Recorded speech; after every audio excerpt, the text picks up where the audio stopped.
애굽 왕이 히브리 산파 시프라라 하는 사람과 부하라 하는 사람에게 말하여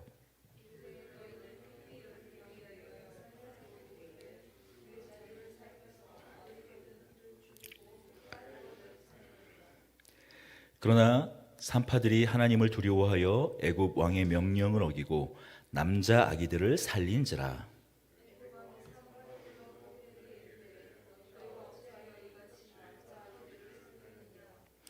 산파가 바로에게 대답하여 히브리 여인은 애굽 여인과 같지 아니하고 건강하여 산파가 그 아들에게 이르기 전에 해산하였더이다 하매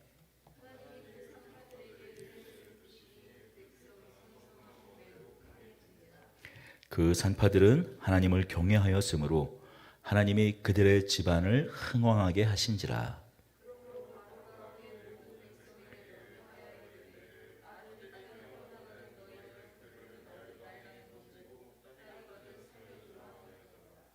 아멘.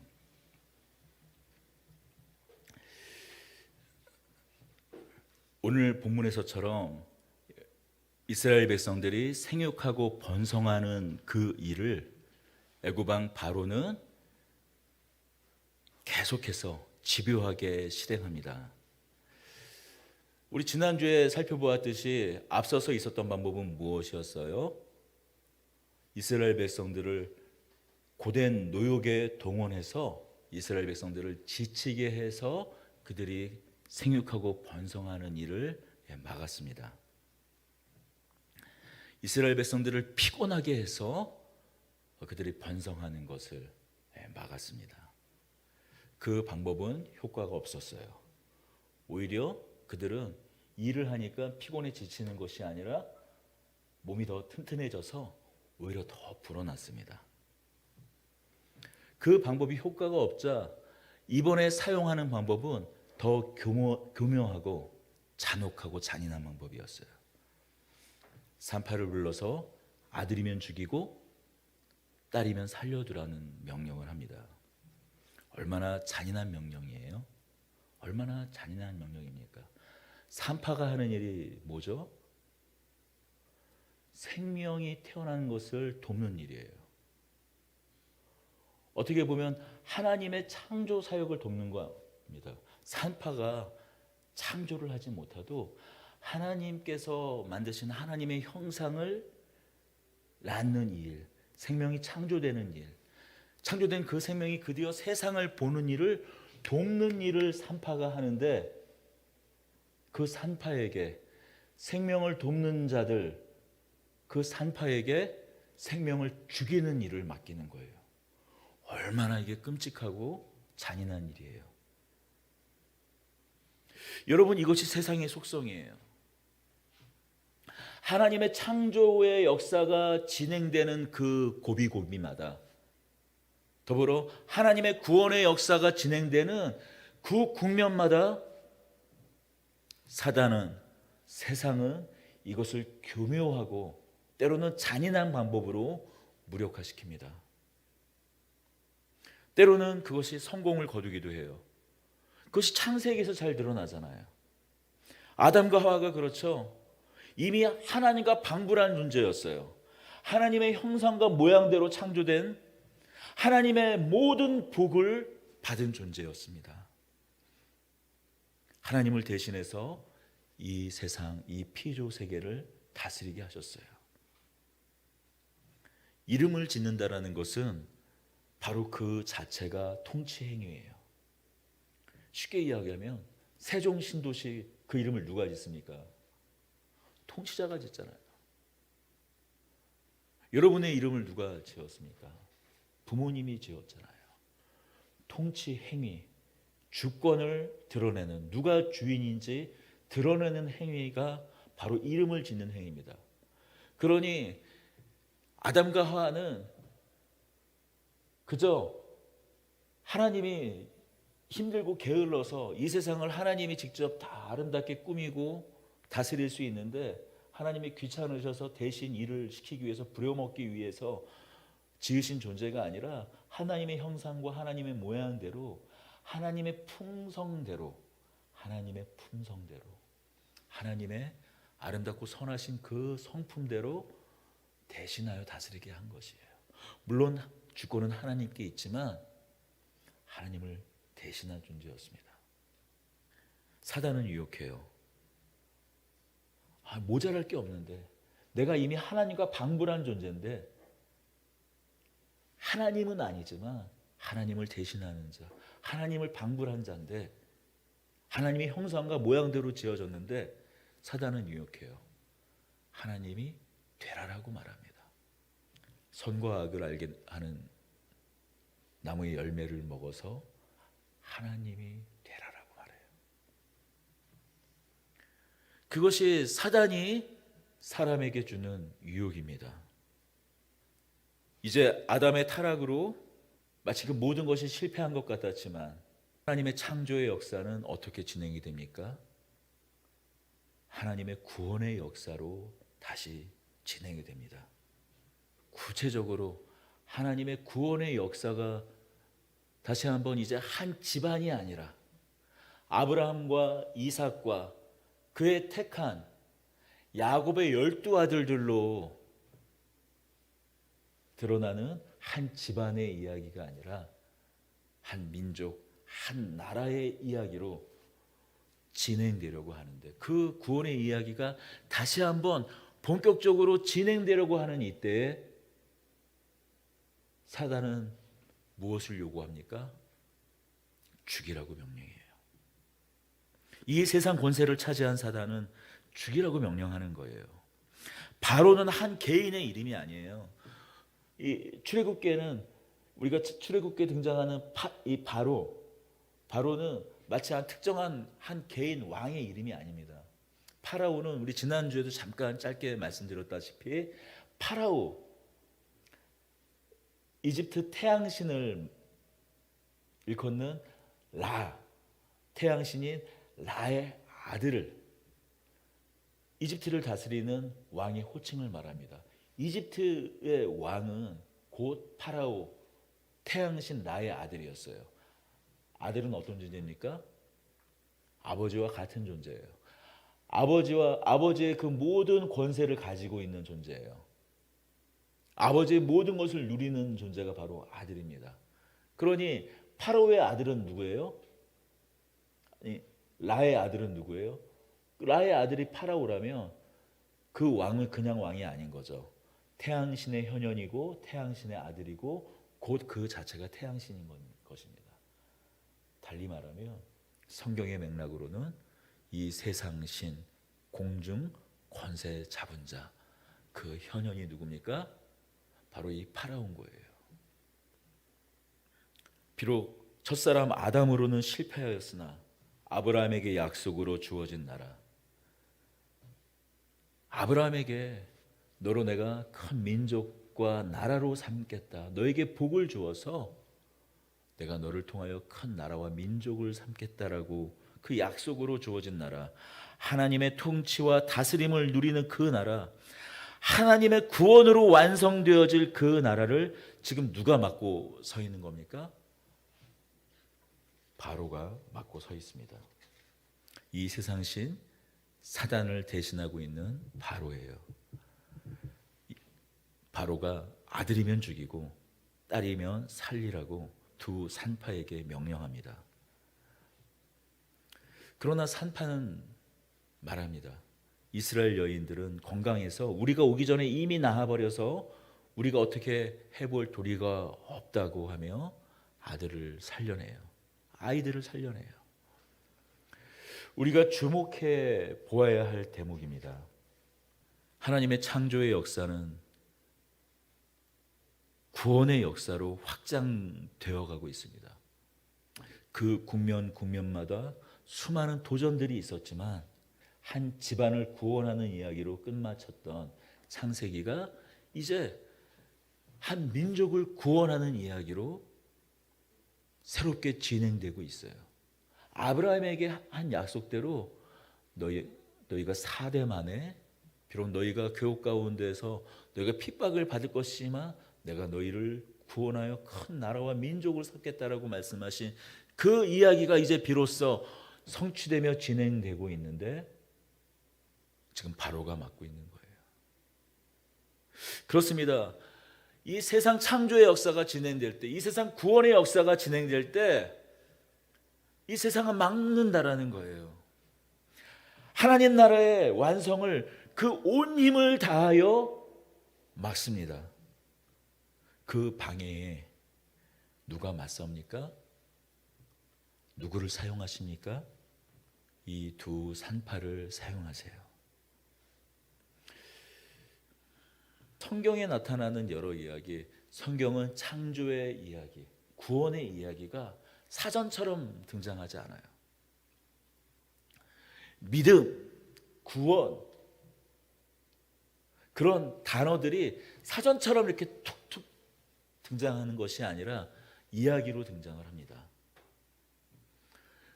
그래서 우리가 성경을, 특히 이 구약 성경이 우리에게 마음에 와닿는 것이 그게 사전과 같은 낱말이 아니라 이야기이기 때문에 흥미진진하고 더 그것이 우리 마음 가운데 새겨지잖아요. 여러분 마음 가운데 새겨져 있는 그 이야기 이름은 누구인가요?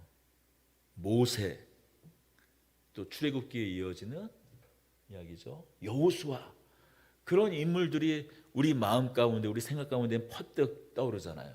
성경의 이야기를 생각할 때마다 모세, 여호수아, 사무엘, 다윗, 이런 신앙의, 그 위대한 신앙의 위인들이 자연스럽게 우리 마음 가운데 떠오릅니다. 하지만 여러분 반드시 기억하기 원합니다. 벌써 우리는 이 출애굽기 하면 벌써 2장에 등장하는 모세의 이야기에 벌써 더 눈이 가지만, 하나님의 손에 붙잡힌 모세, 그 모세를 통하여 이루어지는 그 수많은 기적들의 이야기가 우리는 떠오르지만, 성경은 먼저 힘없는 이 두 산파의 이야기를 하고 있어요. 우리가 가진 선입견은 무엇입니까? 하나님의 이 창조의 역사, 구원의 역사, 하나님의 이 장구한 하나님 나라의 역사는 누가 이끌어 간다고 생각합니까?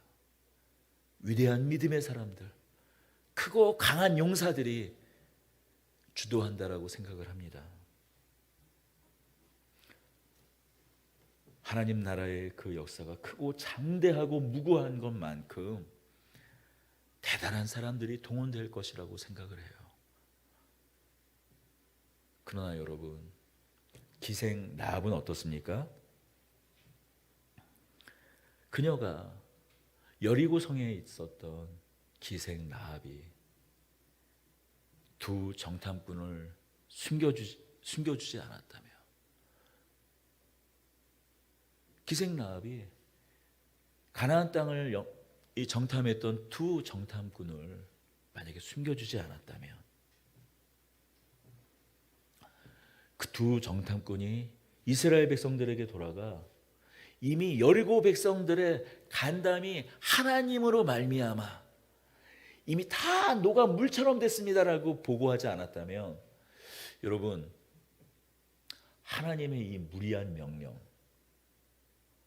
여리고성을 돌기만 해라, 맨 마지막 7일째에는 7바퀴 돌고 나팔을 불고 함성을 외쳐라, 이 터무니없는 명령에 순종할 수 있을까요?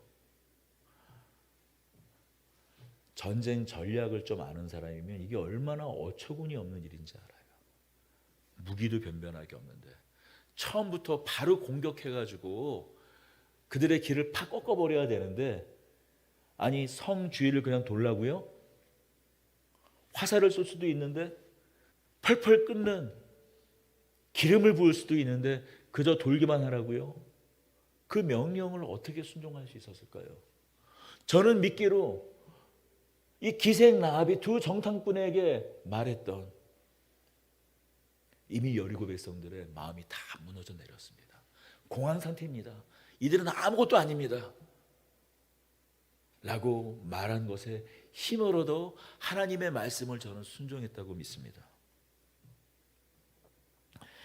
나오미의 며느리 룻은 어떻습니까? 나오미의 며느리 룻은 이스라엘 사람들이 극히 싫어하는 모압 여인이었어요.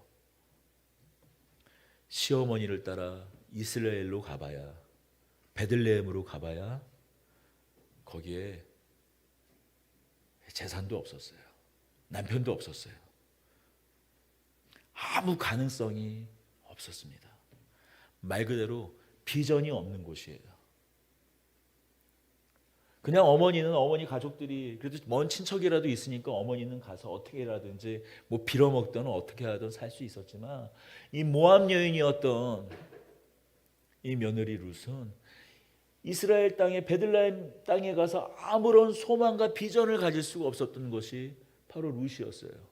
그나마 비록 과부의 신세지만 그의 고향 모압에 있어야 그나마 다시 결혼을 하던 어떻게 살아가던 친정으로 돌아가서 뭐를 하던 비전이 있는 곳은 모압 땅이었어요. 하지만 룻은 말합니다. 어머니의 백성이 나의 백성이 되고 어머니의 하나님이 나의 하나님이 되시리니 아무도 하나님을 기대하지 않던 각자 자기의 소견대로 옳은 대로 살아가던 다 저마다 자신의 생각, 자신의 소견대로 살아가던 그때 하나님을 소망하며 하나님을 기대하며 기꺼이 하나님을 찾아 떠난 오직 하나님이 비전이 된 그 여인을 통해 그 후손으로 누가 옵니까? 다윗이 태어나요. 페르시아의 왕비 에스더는 어떻습니까? 그래도 그녀는 왕비 아니었냐고요? 대제국 페르시아의 왕비 아니었냐고요? 에스더를 읽어보면 아니 페르시아 나라는 왕비고 뭐고 아무것도 아니야. 페르시아 왕 말고는 나머지는 그의 지위, 그의 신분이 어떤 신분이든 간에 다 나띵이야라고 말하고 시작합니다. 왕후 에스디가 잔치에 흥겨워서 그냥 기분 좋아진 왕이 자신의 이쁜 그 황후를 한번 사람들에게 보이려고 불렀는데 와스디가 오지 않자 바로 그 자리에서 폐위시켜버려요. 왕 말고는 아무것도 아닙니다. 에스더가 왕비니까 아말렉 이게 남은 후손 하만으로부터 이스라엘을 구원할 수 있었다고요? 적어도 왕비 아니었냐고요? 아니요. 그녀가 왕비였을지라도 그녀는 왕 앞에서는 아무 존재 아니었습니다. 아무것도 아니었어요. 왕의 손이 까딱하는 거에 따라 그 여인 에스더의 목숨이 달려 있었어요. 부르지도 않았는데 온 그곳의 고가와 왕의 손짓 하나면 사라질 목숨이 에스더의 목숨이었습니다. 더군다나 그 왕은 변덕도 심한 왕이었습니다. 자신의 민족도 숨길 정도로 보잘것없는 여인이었어요.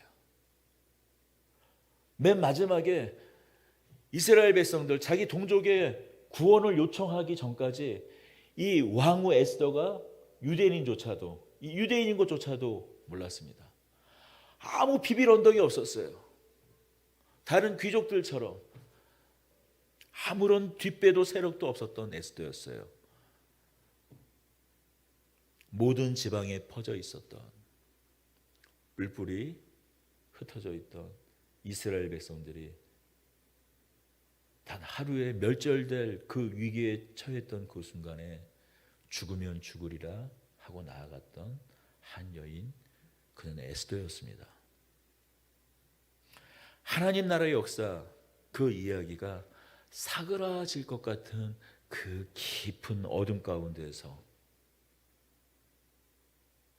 하나님께서 어떻게 그 역사를 이어오는지 마치 거대한 나무의 나이테처럼 켜켜이 박혀있는, 선명하게 남아있는 바로 부록 같은 이야기가 무엇입니까? 아무런 힘도 없고 배경도 없고 이렇게 자꾸 보잘것없는 사람들을 사용하셔서 하나님의 구원의 역사를 이어가신다. 오늘 이 창세기의 말씀은 우리에게 이야기해 주고 있습니다. 혹시 이렇게 생각할지도 모르겠어요. 나는 여자가 아니니까 글렀네 라고 생각하겠습니까?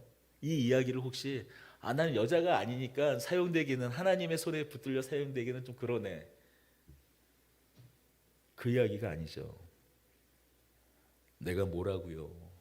라고 우리는 말하지만 도대체 내가 뭐라고, 내가 도대체 무엇이간데 하나님께서 나를 쓰실까? 하나님께서 나를 소망으로 붙잡아 주시고 나를 사용하실까 생각한다면, 아니, 그것은 오산입니다.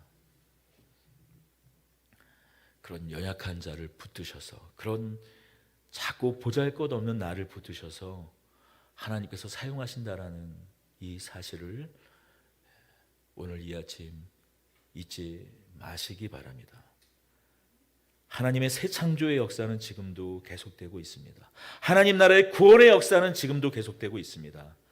하나님의 아들 예수 그리스도께서 오셔서, 하나님 나라가 이미 시작되었지만 예수님께서 다시 오실 그날까지 이 세상 신은 계속해서 저항할 것입니다. 우리를 삼키려 할 것이에요. 그때마다, 그런 고비마다 힘도 없고 백도 없고 무력한 우리지만,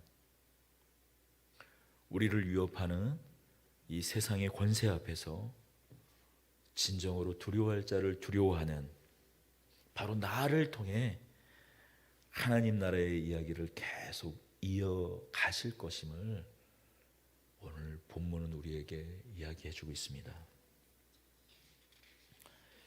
이를 믿고 오늘을 주님의 손에 붙들려 살아가고 있구나. 내가 힘이 없기에, 내가 아무것도 없기에, 내가 오직 두려워할 자는 하나님밖에 없기에, 그런 나를 하나님께서 붙들고 계시는구나. 나를 하나님의 구원의 역사 가운데 초청하시고 나를 붙드셔서 나를 그 이야기 속에 집어넣으셔서 이 세상신 바로를 두려워하는 것이 아니라 하나님을 경외함으로 하나님께 나아가고 그 생명을 구원해내었던 산파와 같이 오늘도 그리할 것을 믿는 저와 여러분 되기를 축원합니다. 기도하겠습니다.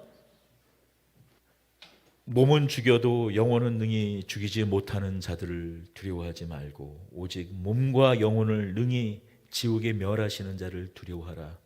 참새 두 마리가 한 아사리온에 팔리는 것이 아니냐. 그러나 너희 아버지께서 허락하지 아니하시면 그 하나로도 땅에 떨어지지 아니하리라. 너희에게는 머리털까지 다 세신 바 되었나니 두려워하지 말라. 너희는 많은 참새보다 귀하니라. 우리가 오늘 무엇을 두려워하고 있습니까? 무엇을 염려하고 있습니까? 이 세상을 창조하신 하나님, 우리를 끝내 구원하시고자 그 아들까지 내어주신 하나님을 아버지로 고백하는 저희들인데 여전히 세상이 두렵습니다. 하나님 아버지를 우리가 바로 할 때 진정 하나님을 두려워하고 경외할 수 있습니다. 하나님을 아는 참 지식을 저희에게 허락하여 주옵소서. 하나님을 경외하는 보잘것없는 우리를 사용하시는 하나님을 오히려 세상이 두려워할 것을 알고 경험하고 우리 삶 가운데 확인하는 그러한 역사를 우리 삶 가운데 주님 드러내어 주시옵소서. 확인케 하여 주시옵소서. 오늘 우리를 붙잡아 주시고 사용하여 주옵소서. 우리 주 예수 그리스도 그 아들의 이름으로 기도드리옵나이다.